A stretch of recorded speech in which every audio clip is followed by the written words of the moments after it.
think the keys for Arkansas is to, they're going to have to keep up the defensive intensity. And I think that starts with your front court with Boogie Fland and DJ Wagner. You saw what they did against Kansas in that first exhibition game. They were harassing those Kansas guards. And, at the end of the day, they forced 17 turnovers in that Kansas game. We're talking to the people following your SEC team and college basketball the closest. This is One on One. Today we're talking to Caleb Shepard from Hogs on the Hill following the Arkansas Razorbacks. I was on his show the day it broke that John Calipari was going to be the new head coach at Arkansas, and now he's here to talk about Calipari's first big game with the Razorbacks. Caleb, how you doing today? Doing pretty well. Excited for basketball season to get here. With the luck of how Arkansas football has been this season, very inconsistent, and especially with this past Saturday, I think a lot of Hog fans, including myself, are ready to see the Hoop Hogs get into action. Yeah, and important note what you just said there. We are recording this the day before the Razorbacks tip off against Lipscomb, so some of the stuff that you might hear in here may not be exactly the current and most recent thing. So, and I'm going to ask a couple of those questions in here. So just make sure to double check what we're saying is still current on some of these issues. But most everything else should still be pretty much in play. But Caleb, I want to start this conversation just a little bit. The night we got the news, that was a chaotic night, tidal wave of media attention. It was the biggest story in college basketball on that weekend of the national championship game. Now here we are, 7 months later, and his first big matchup is against another coach who is a national champion and a media attention grabbing coach. What are your thoughts about just the level of this game to start the season out with? I think it's a good game to start the season out with because it's going to give you a decent, gut check of where your team's at. I mean, early on in the season, we didn't see that necessarily as much in the past few years with must teams where, we'd have a lot of the quote unquote cupcake games early on the season, but, we're seeing a definite change in that under John Calipari here in the first season where, you're having tough games right off the bat. And it starts off with game 2 versus Baylor in American Airlines Arena down in Dallas. Yeah, and that's going to be an exciting matchup for sure. You talked about the cupcake things. The thing that Muss used to really like to do, it wasn't just cupcakes. It was like, I like to put it a little bit more filling cupcakes because the way that Anthony Ruda did all that work there with Arkansas was that they did a lot of tape, a lot of research on the teams they were about to play. So while it was a lighter schedule, this is going to be very different. Another thing is that Cal doesn't tend to play in a lot of MTEs, so a lot of the bigger matchups Musselman was in were really, Maui, Battle for Atlantis, those kind of games. So this is a totally different era altogether. Yeah, I agree. It's going to be interesting to see because instead of those kind of, like you said, those MTEs, you see Cal scheduling games on kind of bigger type stages. You have this game in American Airlines where the Mavs play. You've got the game on Thanksgiving Day in Kansas City against Illinois, and then you're playing in Madison Square Garden against Michigan on one of the biggest stages in basketball. He's kind of shifting what Musk built and taking it to the more national stage, if you will, and that national recognition that comes along with where Arkansas got to, and then also the recognition that comes along with just John Calipari. And speaking of like John Calipari, right? Big name, Kentucky fans very familiar with him. 2 years ago, there was some leaked information coming out about Kentucky's AD, Mitch Barnhart, really liking Scott Drew, and Barnhart sort of wanting him to be Cal's replacement when the time came. Barnhart even went after Scott Drew to be head coach this offseason before getting Mark Pope. Do you think that this has any impact on this storyline for this particular game? As far as between the two coaches, I don't think so. I think the media and a lot of the fans will look at it that way and saying, well, it's Cal versus, the guy that they wanted to replace him with in Kentucky. But I think as far as for these two programs, like internally and just for this upcoming game, I don't think it's going to play a lot into that narrative at all. Okay. I agree with you. Like, I think between Cal and Drew, this is, their job, and they probably respect each other as coaches quite a bit. You always hear Calipari says, I'm friends with this guy. I know this guy well, kind of thing. So I'm kind of with you there. We mentioned it on the regular show, but this game has a lot of history behind it, even down to the city it's played in. For older Arkansas fans before your time or my time, Caleb, or anything, Baylor and Arkansas used to share a conference, the Southwest Conference. Historically, Arkansas has dominated the series 96 to 49. The first matchup was over 100 years ago, and it was a thrilling 33 to 29 game. Tough loss for the Hogs in Waco, but the Razorbacks came back and to win 11 straight in the series. In modern time, the turning point for Baylor's program was really the arrival of Scott Drew, and today Baylor has a 3 game winning streak against Arkansas. They smoked Arkansas in 2009 in North Little Rock in what was one of the worst modern seasons for the Razorbacks in the last 20 years or so. And Baylor beat Arkansas in the Elite Eight in 2021, and then they beat the Hogs again in 2023 in Waco in the Big 12 SEC Challenge. Do you expect Baylor to continue that winning streak? And granted, this is coming off of a night where Gonzaga just beat the tar out of Baylor in Spokane. Yeah, you kind of read my mind there. I was going to bring that up. When you think about it, it's hard to tell now because if it was a much closer game, that kind of gives you a better idea for this Baylor team. But with that score being what it was, it poses one of two things for me. Is Gonzaga really that good, or is Baylor a little bit overhyped this year? And it's tough for me to kind of determine which of those two things it is. I mean, we know this Arkansas team, it's like I've said on my show, and you even see Cal talking about it, to temper expectations. But this is going to be one of those good tests to see not only where is at, but to get a good second idea where Baylor is, because they're going to come off that 40-point loss to Gonzaga.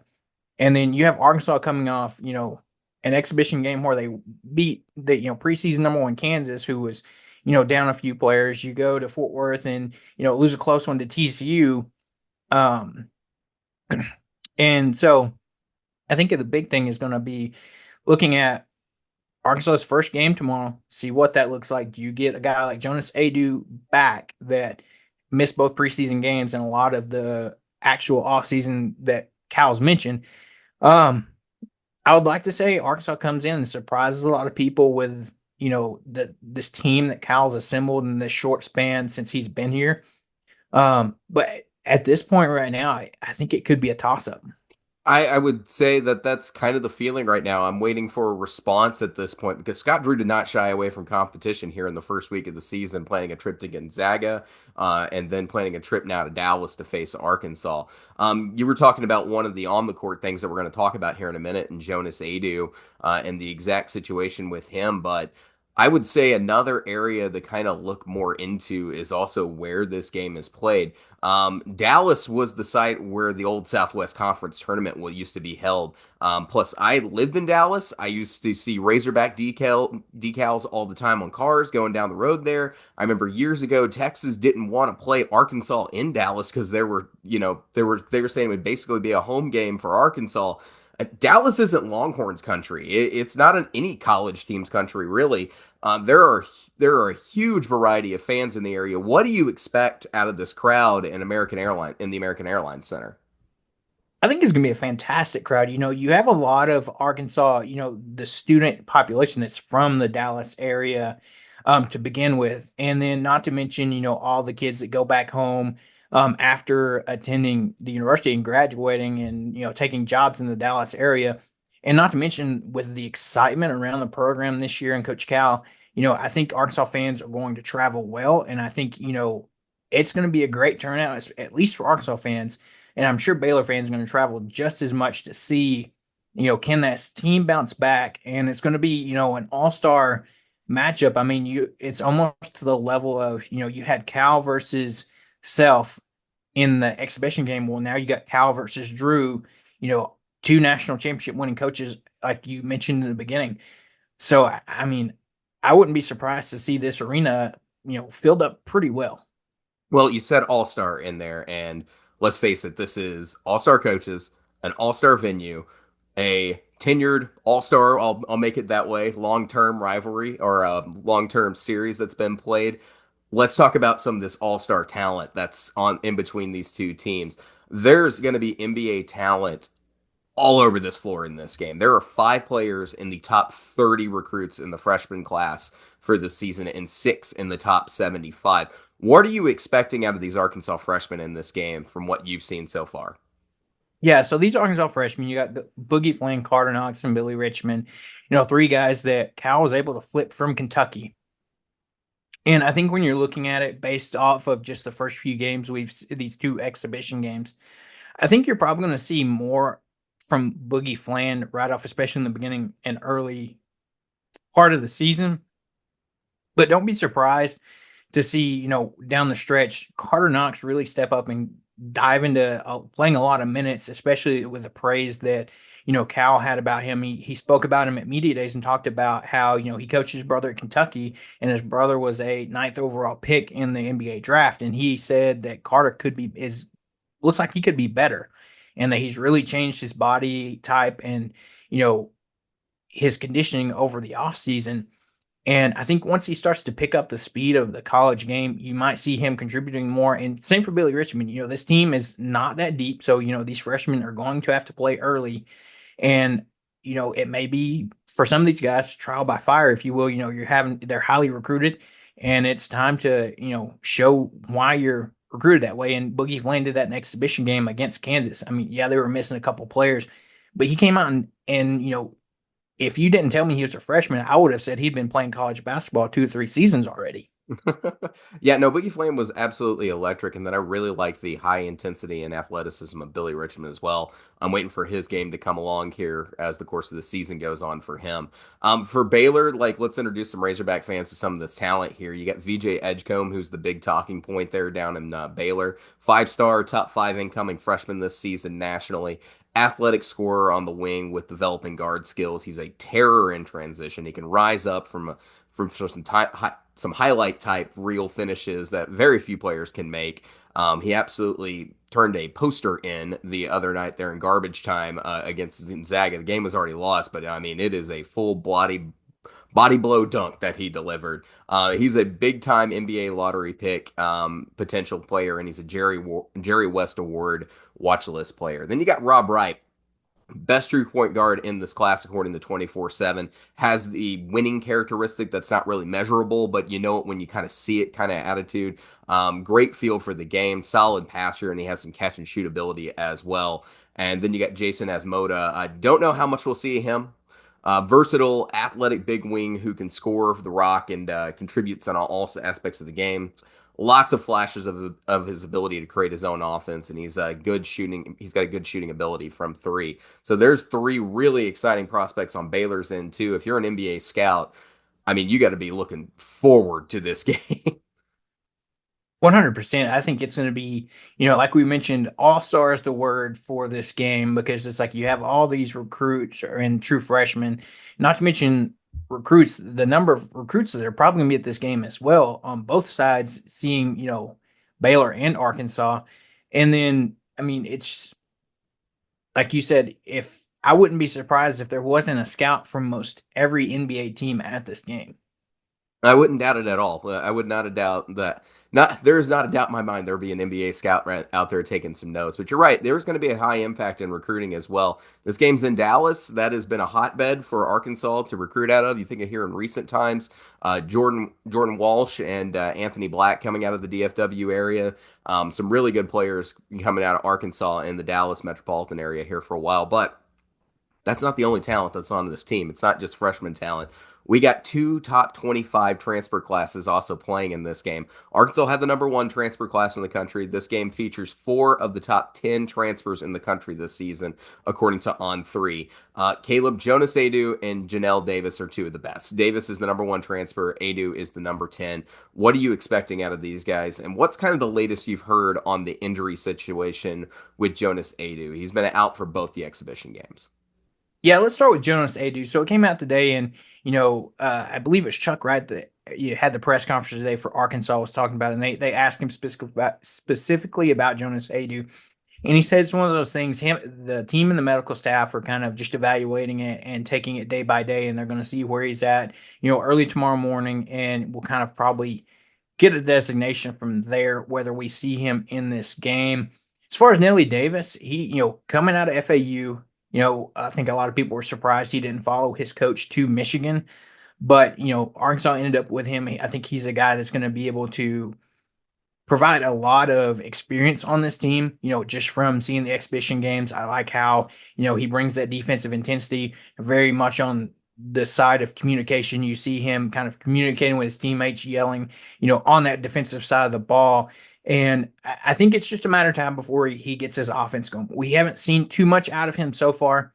Cal said he, going into that Kansas game that he's been dealing with a kind of a little bit of a wrist injury. So, I think as he gets a little bit healthier and kind of not jitters, but kind of gets those first few games out of the way, you'll see him start to, do what we brought him in to do and see, the player that you saw at FAU last year.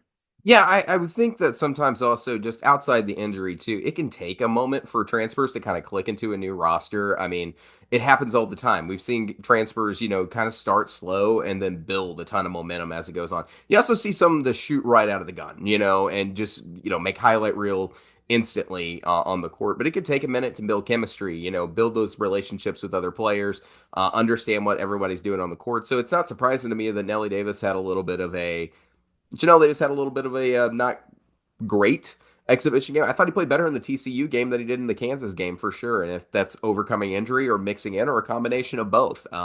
So it's not too much of a shock to me to see that happen. But I do expect his game to rise over time in Arkansas. He's a player who's played some big time minutes against some high level competition. So it would be a surprise for me to see that he doesn't click in this Razorback team. For Baylor, they also got some big time transfers. Jeremy Roach out of Duke was the number 6 transfer in the country, and Norchad Omier, the number 2 transfer in the country. If we get Omier Aidoo, that matchup down low, that's going to be incredibly fun to watch. Caleb, who do you think wins that battle?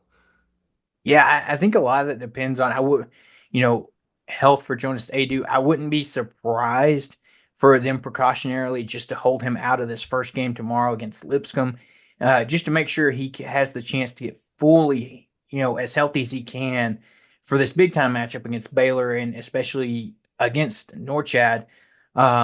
If you've got a healthy Aidoo, I mean, this battle could go either way, and I think it's going to be a fun one to watch. Um, and it's a tough one to just give an all out edge to. I would agree with that. Norchad Omier, I will say, is a little bit on the underside. He's a little undersized for his position as well, but he's played some big time minutes. Jonas Aidoo, though, is an excellent defender. So if he is healthy, depending on where he's at, that's going to be fun to watch. But also for the rest of the Razorback backcourt there, Trevin Brazil and and Big Z. I keep trying to pronounce it. Zvonimir Izovich. It's hard to say when your nose is stuffed up and you're sick. But Big Z, that stretchability that they have, how much of an impact do you see that making in this game? I mean, I think that's going to be huge. I mean, the versatility in this team, it's like Cal says, this year's team looks like it's going to be playing a lot of positionless basketball. And, that seems to be where a lot of, teams are going. You have a lot of just talented players that aren't going to be limited to playing just one role, whether it be the 4 or the 5. I mean, and you can even throw in Edu Thiero as well to be part of that backcourt because he's grown and has big enough size that he can fill in that 3 to 4 spot as well. So I think the versatility between all these guys is going to be huge for Arkansas, especially like we've talked about it and I mentioned earlier with the lack of depth as Cal wanting to play really about a 8 to 9 man roster on most nights. It's going to be key for these guys to be able to step up and play in those different type of roles. Whether you have Brazil in the 4, Big Z in the 5, or you even throw Brazil out there in the 3 spot. I mean, the versatility and combinations that Cal can use with this roster has a lot of different options for you, and I think that's going to be big down the stretch, especially when you look at the season as a whole. Yeah, I could agree with that. And one thing I've also noticed is that Big Z's added a little bit more of big man skills compared to what we saw last season in Kentucky. So he's capable of playing a little bit more of that true five role if you need him to, but he's still got that stretch out ability and a few other things. What have you seen about his development in these first couple of exhibition games? I think it's been big. I mean, you don't have a ton to go off of from last year with him having, limited games that he's been in, but I think you see a lot more development of um, just, playing inside the paint. We saw him play a lot of, similar to how Brazil liked to play last year out on the wings. And he's definitely very much a passing big. He can get rack up some assists if you give him the chance. But one thing I want to point out is you got to look at one of the specific coaches that Cal brought on staff here, Kenny Payne. He was crucial to Cal back when he coached under Cal at Kentucky and helping him develop some of those big men that came through that Kentucky, those years that Cal had there.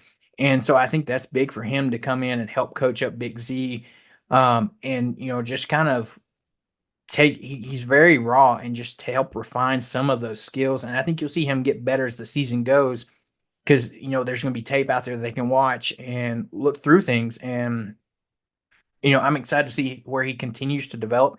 But I think you've seen a lot as far as just actual big man play compared to what he did at Kentucky last year. Fair enough. And I do agree. I think that is one of the areas that he's improved his game the most. All right, Caleb. What are your keys for Arkansas to win this game, and what is your prediction for this game in Dallas? Yeah, I think the keys for Arkansas is to, they're going to have to keep up the defensive intensity. And I think that starts with your front court with Boogie Fland and DJ Wagner. You saw what they did against Kansas in that first exhibition game. They were harassing those Kansas guards. And, at the end of the day, they forced 17 turnovers in that Kansas game. And I think it's going to start there. You got to have Boogie and DJ coming out and playing, at that type of level. And then I think the key piece is going to be too is if you don't have Aidoo, you're going to have Big Z and Trevor Brazil step up big, and even Aidoo Thiero. We saw him flash against TCU and be the type of player that we know he has the potential to be. So I think it's going to be key. We want to see where Aidoo's at, but then for some of these guys, especially these young guys, to step up and what's going to be a big time matchup. And I mean, just with the optimism and excitement, I'm going to say Arkansas takes this game. I think it has the chance to be a fun, exciting game. And it's just hard for me to say, though, with like we said, with the game that happened last night on Monday between Gonzaga and Baylor, it's very tough to gauge where this Baylor's team's at. And so I think it's going to be a fun game for both sides and a good test to gauge where not only Baylor's at after that loss, but then, where's Arkansas at compared to, a team that is, year in, year out, a top 25 team.